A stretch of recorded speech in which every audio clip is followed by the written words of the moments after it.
السلام عليكم ورحمة الله وبركاته. ازيكم عاملين ايه؟ يا رب تكونوا بخير. معاكم هبة النهاردة ان شاء الله. هنحضر مع بعض طريقة عمل وصفة سهلة وبسيطة من 3 مكونات بس لتطويل وتكثيف الشعر في اسرع وقت ممكن.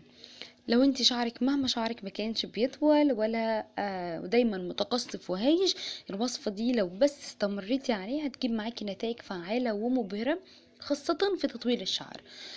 بس طبعا قبل ما اتكلم عن الفيديو بتاعي حابة اقول ما تنسوش تشتركوا في القناة وتفعلوا الجرس عشان يبقى يوصل لكم اي فيديو انا بنزله جديد. ندخل بقى على وصفتنا. كل اللي انا بحتاج 3 مكونات زي ما انا قلت لتطويل الشعر.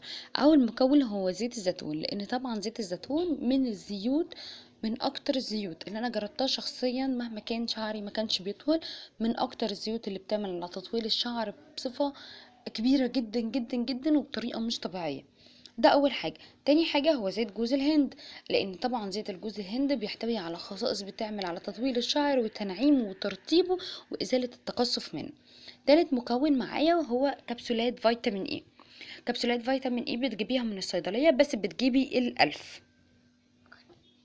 بتجيبي كبسولات فيتامين اي الألف، بس الألف بتجيبيها من الصيدلية وبتحطي 5 كبسولات.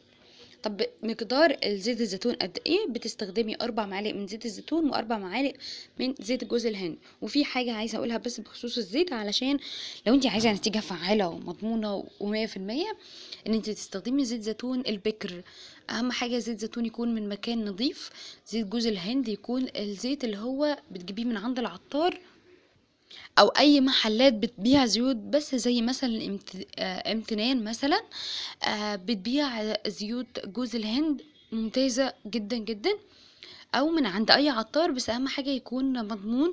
وتجيبي زيت زيتون اللي هو لما بيبقى في مكان بارد او في تكييف او في التلاجة بيجمد وبيبقى لونه ابيض.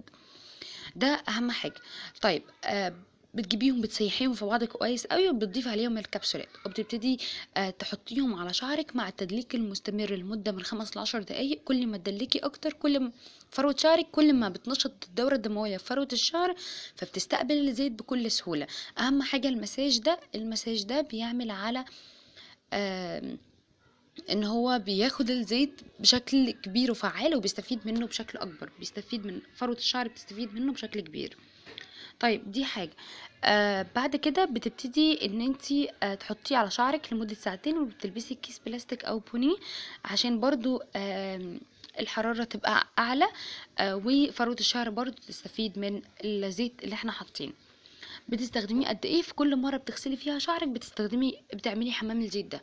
مش هقولك ان انت تغسلي شعرك وبعد كده تحطي الزيت وبعد كده تخشي تغسلي شعرك، عشان انا عارفه ان الموضوع ده صعب، خاصه ان احنا داخلين على فصل الشتاء.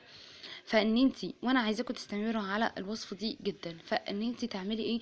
هتحطي الزيت وبعد كده تقعدي ساعتين وبعد كده تخشي تغسلي شعرك. دي في الفترة اللي انتي اليوم ده مثلا انا داخلة اخد شاور وهغسل شعري، ابتدي احط الزيت وبعديه على طول بعديها بساعتين اغسلي شعرك. ان شاء الله تكونوا استفدتوا من الفيديو بتاع النهاردة. كل مكوناتنا سهلة وبسيطة وسريعة، ولا عايزة تبحثي عنها على الانترنت وتعرفي فوائدها اكتر واكتر، اعملي كده قبل استخدامها وشوفي قد ايه هي عظيمة وهتجيب معاكي نتائج فعالة في تطويل الشعر. ده كان الفيديو بتاعنا النهاردة، يا رب يكون عجبكم. لو عجبكم ما تنسوش تعملوا لايك والاشتراك وتفعلوا الجرس، والسلام عليكم ورحمة الله وبركاته.